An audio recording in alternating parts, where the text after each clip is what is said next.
Good morning, everyone. I hope you've had a happy and relaxing weekend and you're ready for another installment of Fantastic Mr. Fox.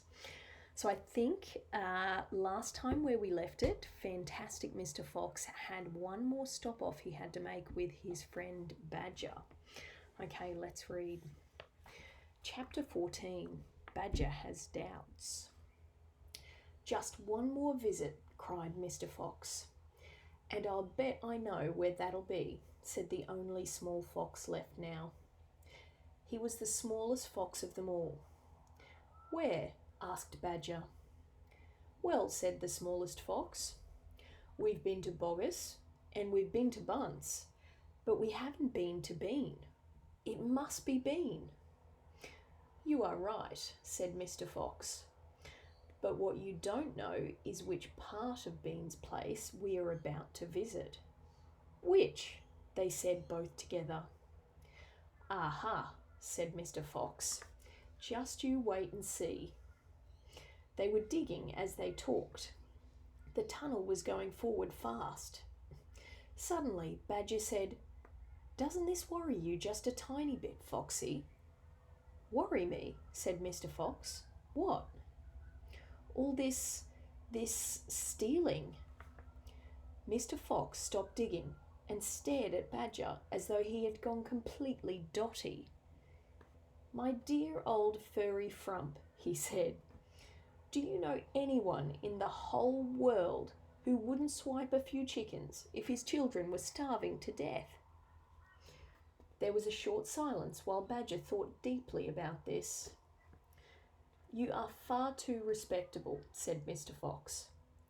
There's nothing wrong with being respectable, Badger said. Look, said Mr. Fox, Boggis and Bunce and Bean are still out to kill us. You realise that, I hope. I do, Foxy, I do indeed, said the gentle Badger. But we're not going to stoop to their level. We don't want to kill them. I should hope not indeed, said Badger.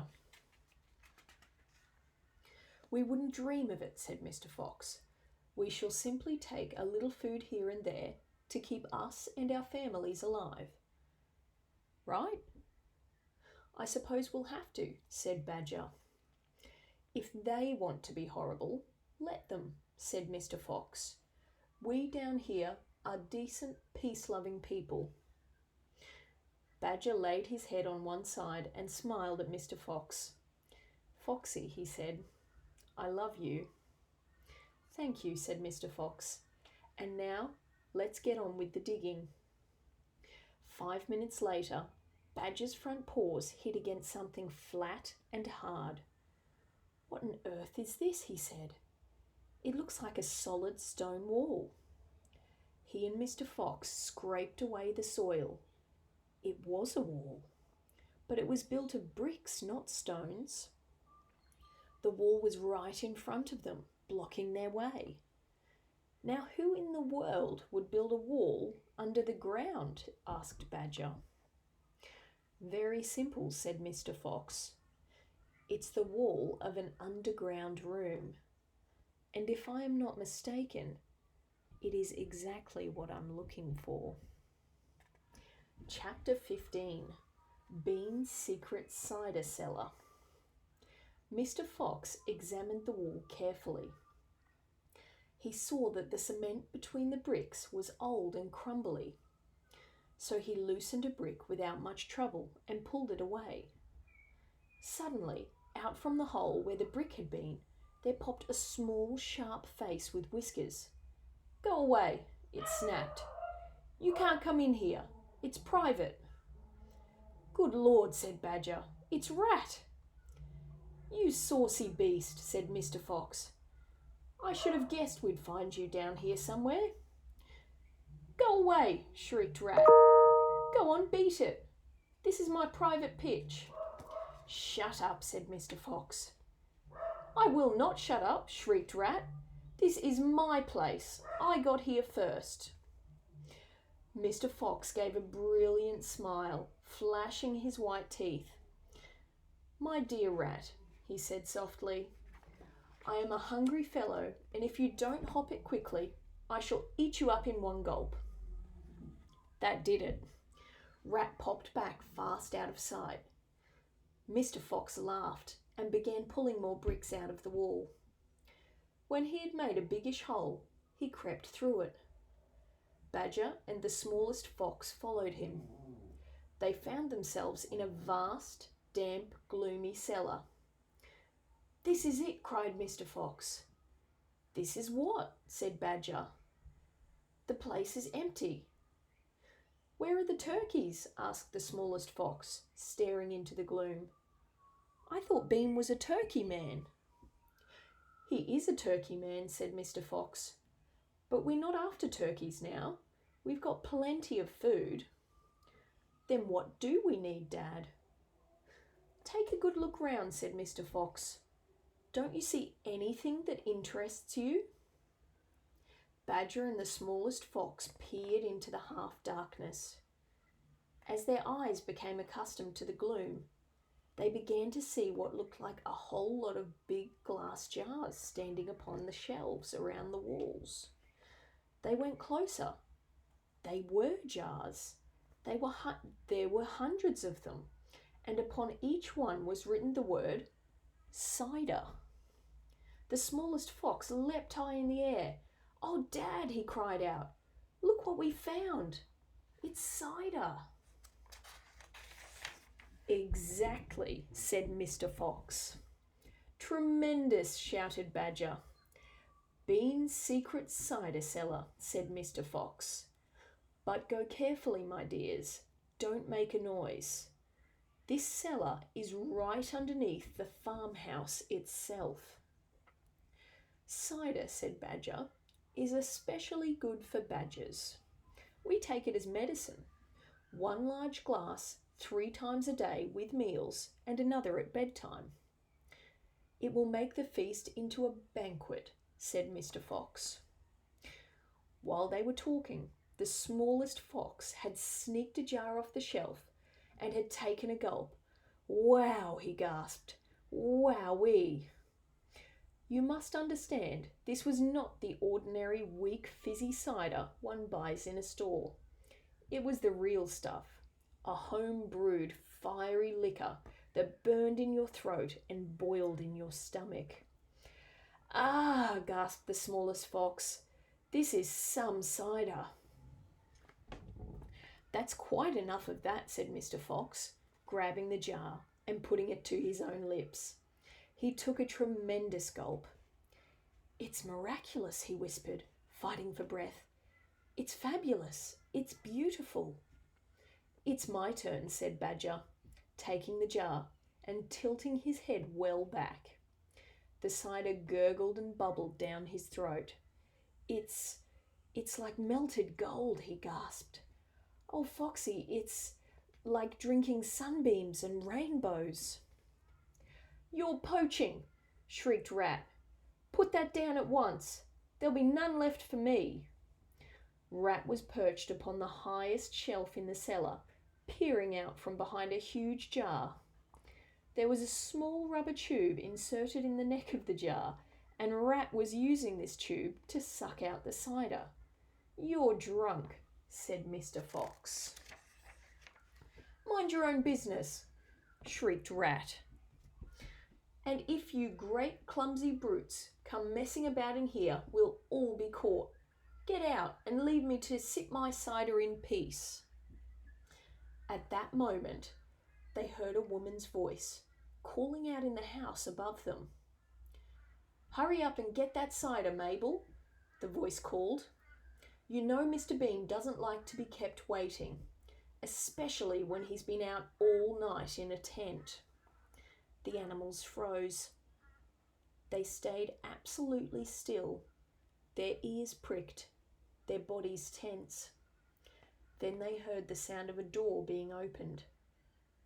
The door was at the top of a flight of stone steps leading down from the house to the cellar. And now someone was starting to come down those steps. Chapter 16, The Woman. "Quick," said Mr. Fox. Hide. He and Badger and the smallest fox jumped up onto a shelf and crouched behind a row of big cider jars. Peering around the jars, they saw a huge woman coming down into the cellar.